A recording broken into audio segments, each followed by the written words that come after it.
Estudio bíblico a Génesis basado en las Biblias Peshitta y de Jerusalén.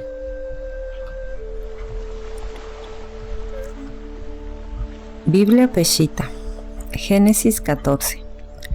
Aconteció en los días de Amrafel, rey de Sinar, Arioc, rey de Elazar, Kedar-Laomer, rey de Elam, y Tidal, rey de los Gilaitas,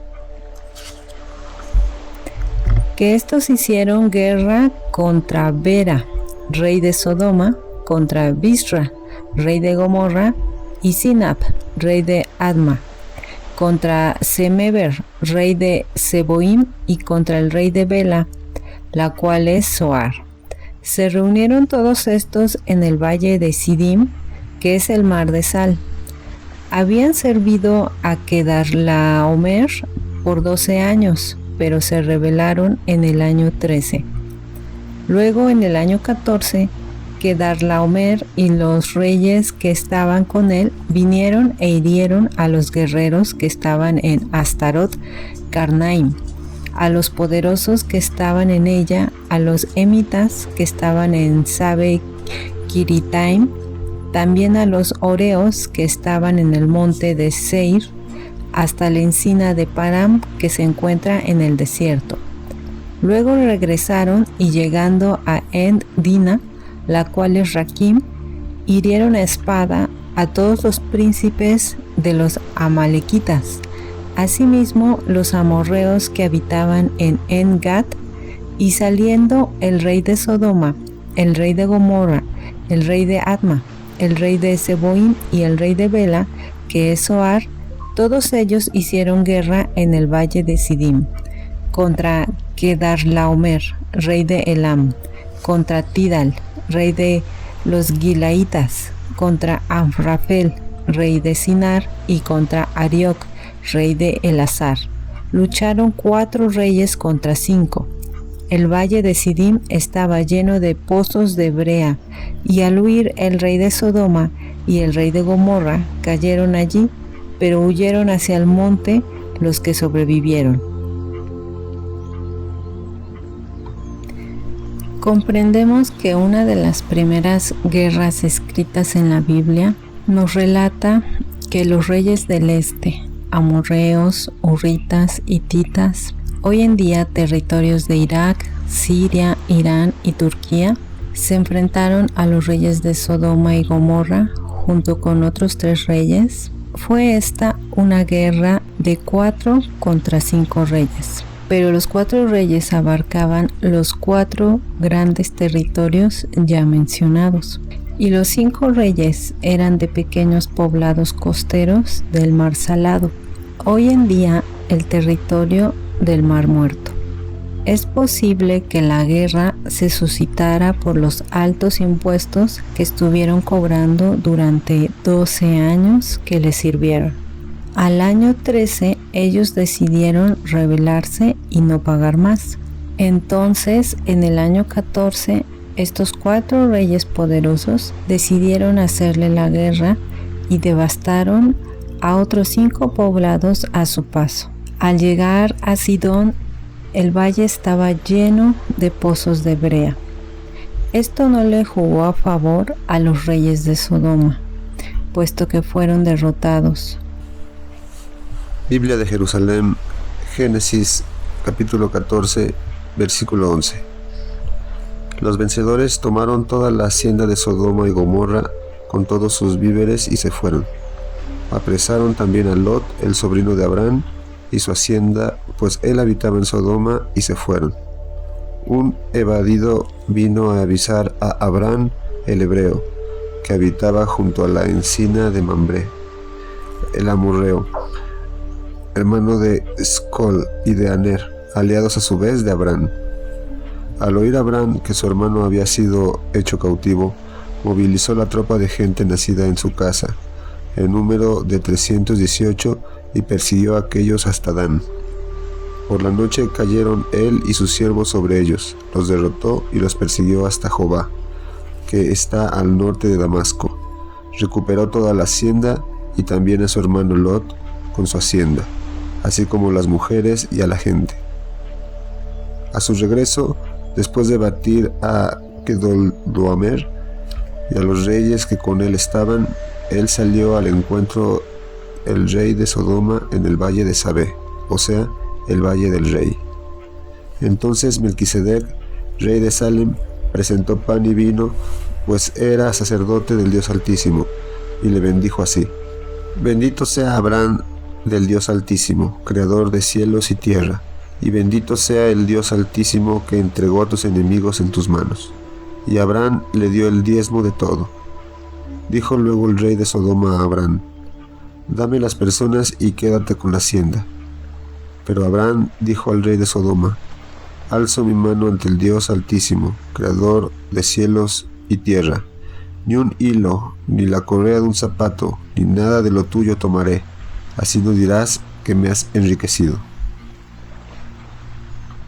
Después el rey de Sodoma dijo a Abraham: Entrégame las personas y toma para ti los bienes. Pero Abraham contestó al rey de Sodoma: He jurado al Dios Altísimo, poseedor de los cielos y de la tierra, que ninguna cosa tuya tomaré, ni un hilo, ni una correa de sandalia, para que no vayas a decir: Enriquecí a Abraham, salvo lo que hayan comido los jóvenes y lo que corresponde a los hombres que fueron conmigo, Aner, Escol y Mamre. Ellos tomarán su parte. Notas a pie de página de la Biblia de Estudio Palabras Clave sobre el capítulo 14, versículo 2. De acuerdo a Josefo, los asuntos concernientes al país de Sodoma estaban controlados por los 5 reyes mencionados en este versículo. El país de Sodoma, si bien era pequeño, estaba bien poblado y contaba con riquezas y prosperidad. Sin embargo, su maldad y pecado sexual era tan persistente que Dios decidió destruirlos, o por lo menos las ciudades mayores, Sodoma y Gomorra. Fuego y azufre de la mano de Dios los convirtió en un ejemplo perdurable que ejemplifica la paga del pecado. El versículo 13 menciona: Abraham fue la primera persona a quien llamaron hebrea, de la raíz abar, pasar al otro lado. Presumiblemente se emplea para referirse a un inmigrante. El nombre se utiliza en raras ocasiones para referirse a los israelitas en el Antiguo Testamento, excepto cuando quien habla es un extranjero o cuando los israelitas se refieren a sí mismos ante alguien de otra nación. Sobre el versículo 18 a 20 menciona: Abraham le dio a Melquisedec el diezmo, puesto que como sacerdote del Dios Altísimo, Melquisedec era un representante de Dios. Este breve encuentro fue el fundamento de una profecía mesiánica. Salmos 110, versículo 4. La identidad de Melquisedec ha sido intensamente debatida a través de los siglos. Primordialmente se mantienen 3 puntos de vista. 1. Melquisedec era una teofanía, una aparición de Cristo antes de su encarnación. Se ha debatido que los títulos Rey de Reyes y Rey de los Justos, utilizados en referencia a Melquisedec, también mencionado en Hebreos, pertenecen legalmente solo a Jesucristo. No hubiera sido inapropiado para el Hijo de Dios bendecir a Abraham y recibir sus diezmos. No obstante, el lenguaje de Hebreos socava esta postura. La palabra griega afomoiomenos es un participio masculino presente que significa hacerse similar o como. Esto implica que una comparación se está realizando entre 2 personas. Sería extraño comparar a Melquisedec con el Hijo de Dios si él hubiera sido Cristo antes de su encarnación. La segunda versión: Melquisedec era el patriarca de Sem. La bendición de Melquisedec que le dio a Abraham en Génesis tiene cierta reminiscencia con la bendición que Noé diera a su hijo Sem en Génesis 9:26. Abraham, el menor, fue bendecido por Melquisedec, el mayor. ¿Quién sería mayor que Sem, el ancestro de Abraham, que recibió las promesas? Sin embargo, a Melquisedec se lo identifica como sin padre, sin madre, sin genealogía, que no tiene principios de días ni fin de vida. Los parientes de Sem están citados en Génesis 11, 10 y 11. Además, los descendientes de Sem son mencionados como habitantes de la Mesopotamia en las regiones árabes. ¿Qué habría estado haciendo Sem en Canaán, un territorio que fue habitado por los descendientes de Jefet? ¿Por qué se hubiera mencionado a Sem bajo otro nombre? Melquisedec era un sacerdote y rey cananeo. No habría nada extraño en que un gobernante cananeo hubiera recibido al victorioso Abraham conjuntamente con el rey de Sodoma. A la luz de la naturaleza degradante de las prácticas religiosas, hubiera sido inusual encontrar un sacerdote cananeo que adorara al Dios verdadero. Asimismo, Abraham era conocido por erigir altares de adoración. ¿Por qué no hubiera él adorado al Señor junto a Melquisedec, a quien reconocía como superior a él mismo? La identidad de Melquisedec nos deja perplejos. Cada una de estas perspectivas tiene sus puntos fuertes y débiles, por lo que la pregunta debe quedar abierta al debate. En este capítulo ya se nos hace ver cómo este pueblo hebreo, el que sería nombrado hebreo, israelita, era sobresaliente en la guerra. Los historiadores, o según expertos que hacen las notas a pie de página en la Biblia de Jerusalén, dicen que es una estrategia prácticamente publicitaria o mercadológica para hablar de un poder bélico romantizado alrededor de los hebreos, y que sería imposible que pudiesen haber vencido a esos reyes, e incluso consideran que ni siquiera pudieron haber existido esos reyes, que todo es un mito, una alegoría para ensalzar el espíritu beligerante de estos hebreos, pero poniéndolo todo en pie de duda. Sin embargo, más adelante en la Biblia constantemente se hace hincapié en que eran valientes guerreros y que se enfrentaron a peligros muy grandes y Dios les daba la victoria gracias a su fe. Es decir, que el Señor intervenía en la guerra directamente, ya sea fortaleciéndolos, dándoles esa valentía, ese arrojo, pero también favoreciéndolos en el campo de batalla y sembrando confusión y duda en los enemigos. Esta postura debe ser muy molesta, porque en este mundo en el que reina Satanás y las guerras son actos de sacrificio ritual para llevarse consigo cientos de miles de sacrificios, siempre guerras orquestadas por la ambición de unos reyes o líderes psicópatas. En este pensamiento donde esta guerra es un teatro, la idea de pensar que hubo un tiempo en el que el pueblo elegido de Dios se alzaba por sobre todos los demás pueblos en fe y guerra, pues debe ser muy molesto. Entonces, por eso, en general, todo este relato del Génesis o lo que escribió Moisés, en general se busca que se interprete como solo mitos e historias, como una mitología más. Sin embargo, nosotros somos de la idea de que realmente Dios es el que interviene en cada una de las batallas que ocurren en la tierra, en la vida de los seres humanos. Ahora nosotros estamos acostumbrados a que interviene en nuestra vida de manera individual a través del Espíritu Santo, y tal vez es difícil de entender estas situaciones a nivel de reino contra reino y ejércitos. El simple hecho de que se muevan este tipo de guerras es antibíblico y contra Dios, poniendo desde el punto de vista en que es humanos destrozando humanos por el placer de otros demonios y ambiciones. Así es que, aún con todos estos argumentos en contra, realmente consideramos que Dios es quien da la victoria, quien apoya la valentía y quien le dio la victoria a los guerreros. Finalmente, podemos comprender que el capítulo 14 nos narra una de las primeras guerras que se escribieron en la Biblia. Los 4 reyes del este derrotaron a los reyes de Sodoma y Gomorra, junto con otros reyes de poblados pesqueros a orillas del Mar Muerto. Tomaron a la gente y sus bienes. Entre los cautivos estaba Lot, el sobrino de Abraham. Entonces él salió con un grupo de 318 de sus siervos para sorprenderlos en la noche. Sin embargo, esta victoria es gracias a Dios, quien es el Señor de los ejércitos.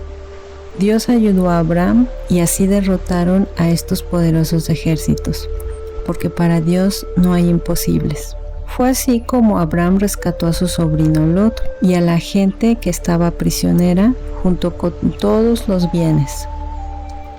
Entonces sale a su encuentro el rey de Sodoma y el rey de Salem, con pan y vino, quien se dice sacerdote de Dios Altísimo y rey de paz.